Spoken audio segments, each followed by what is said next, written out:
Il y a un ingénieur, Frank Fish, qui était fasciné par les tubercules sur les nageoires des baleines à bosse. Elles sont à l'avant de leurs nageoires. Ça lui semblait très étrange.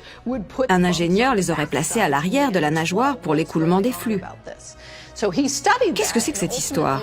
Alors il a fait des tests et il s'est rendu compte que des tubercules à l'avant d'une nageoire permettent de créer de la portance, ce qui est bien pratique pour une baleine qui nage dans des eaux peu profondes par exemple.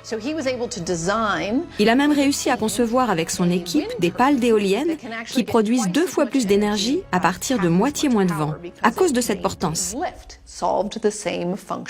Il a résolu un problème fonctionnel en s'inspirant de la biologie. Et c'est là tout le paradoxe.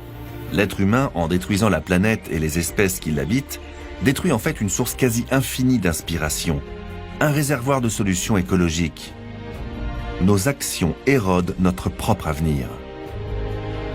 Car la nature est le meilleur laboratoire de recherche et de développement au monde. La sélection naturelle a mis au point des procédés presque parfaits en matière d'ergonomie, de gestion et de production d'énergie, de fabrication de matériaux.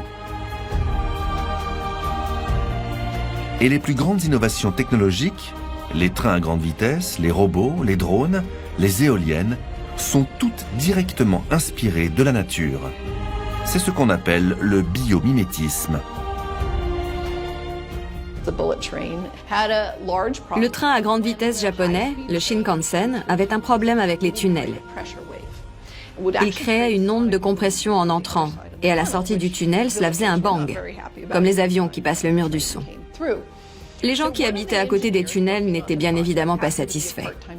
Mais un des ingénieurs du projet, qui était aussi ornithologue amateur, s'avéra être passionné par le martin-pêcheur.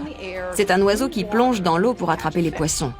Mais il doit plonger sans créer la moindre vague, sinon à la moindre perturbation, le poisson s'enfuit. Donc il passe d'un environnement, l'air, à un autre beaucoup plus dense, l'eau, sans faire de vagues. C'est exactement le même scénario qu'avec le train. Un environnement peu dense, l'air, et un environnement plus dense, l'intérieur du tunnel avec la pression de l'air. La solution? Ils ont reproduit la forme du bec. Ils ont remplacé le nez du train par une forme de bec de martin-pêcheur.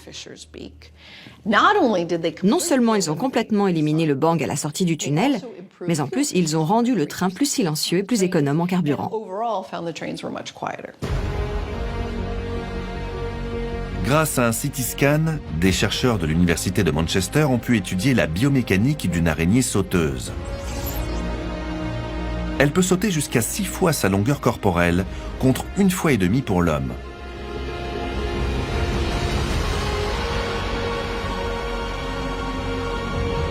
Les ingénieurs souhaitent développer sur son modèle un nouveau type de robot extrêmement agile.